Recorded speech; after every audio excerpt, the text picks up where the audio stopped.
Okay, this is my Honda HT3813 and I'm going to adjust the valve cover or the valve clearance on this thing. It's idling pretty rough at low RPMs. You know, the engine's kind of clogging around, so I'm going to give this a shot.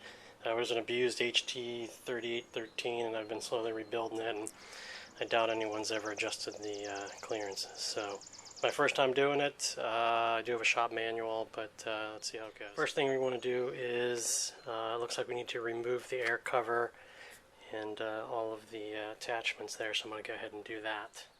Looks like the air cleaner assembly ties into the carburetor right there. It looks like there's two bolts right there, and then down here, I'm not sure if you can see, but they bolt into the engine right there, so I'm going to go ahead and pop them off. So I took off the air cleaner assembly.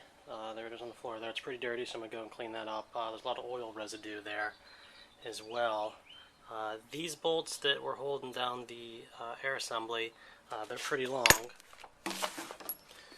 and they seem to have oil on them, so my guess is they go down in there. I'm going to remove these two bolts here and then try to pry this thing up. So I removed the valve cover. There's the valves right there. This thing's pretty cruddy, so I'm going to clean that off with some degreaser. I also removed the spark plugs, and you know, things get a little crazy when you're working on things, so I don't know if you can see, but I labeled with Sharpie which spark plug goes to which, and there's only two, but better safe than sorry. Looks like the gasket's pretty good and reusable, so that's good. It's just kind of dirty, so I'm going to clean it up a little before I start working, just with the paper towel and scrape it. Next is you're going to want to remove both spark plugs down in there and set them aside. So the manual says to find top dead center on the compression stroke. So all I do is just stick my thumb in here, put the transmission in neutral, and spin the fan there, and you can feel when it's on a compression stroke.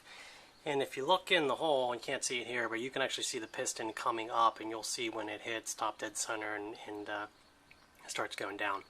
So I'm going to go grab a feeler gauge and see if I can figure out how to check the valve clearances. Okay, so I'm going to try to zoom in here, because I've never done valves before, and I was a little confused here.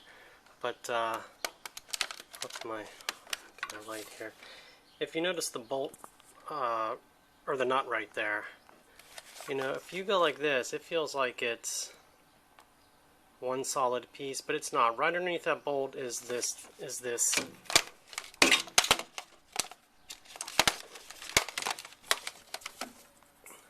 Sorry about that. Right underneath this bolt right here is the cast piece right here. And that's it. I mean, you need to stick this between the top of this round plate. Now the round plate goes in and up, and the up part is what this hits. And you might be able to see it kind of moving. Maybe not, but so it's near the round plate, and then a nub comes up, and that's what the rocker arms are hitting. So I'm going to go ahead and unscrew this and readjust them. So it's really important. It appears that these two are the in ports, because there is the carburetor, and these two are the exhaust ports, because there's the exhaust manifold ports. Now the in and the outs, they have different specifications, and the standard valve clearance for the in should be 0.10 to 0.14 millimeters, and the exhaust is 0.18 to 0.22 millimeters. So I'm going to go ahead. It appears that you just unscrew this nut right there and then screw this little bolt down to adjust. So I'm going to go ahead and unscrew that and give it a shot. Okay, so I have my feeler gauge in there, and I turned that little, once you undo the bolt there, I turned the little adjusting nut right at the top there.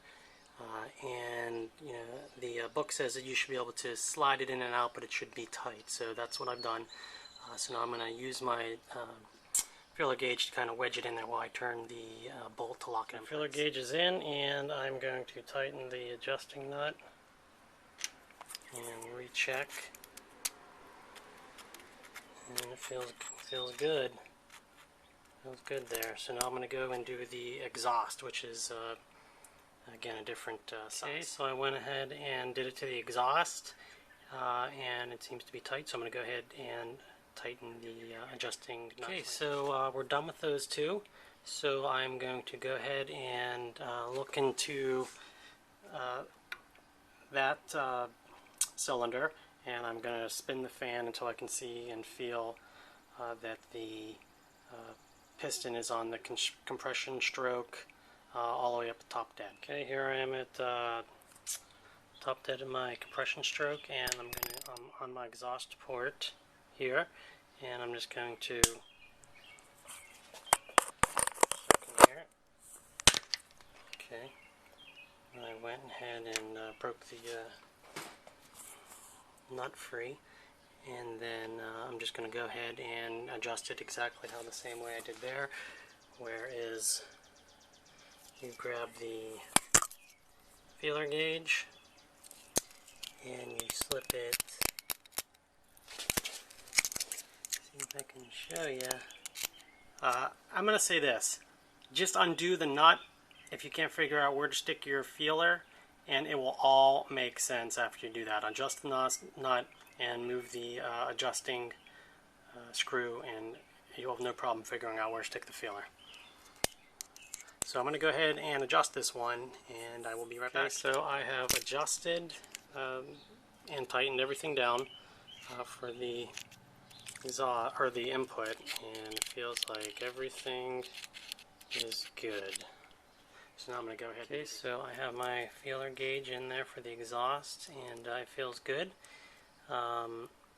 If you can't get a grip on the adjusting screw, go ahead and just get yourself just a little pair of needle nose pliers, and go ahead and just give it a turn to make sure it's tight, and then check and make sure it's a little bit. That seems to be okay. No, so I'm going to go ahead and lock that down. So I think we are all done. I still have the valve cover here. I'm going to go ahead and clean it off because it's pretty cruddy. And then I'll be back, put it on, we can fire this up, see if it works. Okay, my valve cover is as clean as it's going to get. I'm going to go ahead and clean around my gasket again and reattach this, and then I'm going to fire this up without the air cleaner on, just real quick, just to make sure that nothing's gone crazy before I put it all back together. So I forgot that these two bolts through the air cleaner also hold on the valve cover, so I'm going to go ahead and just reattach everything and fire this up. So I moved it just right outside my garage, and everything seems to be back together, so I'm going to go ahead and put the choke on and give it a shot.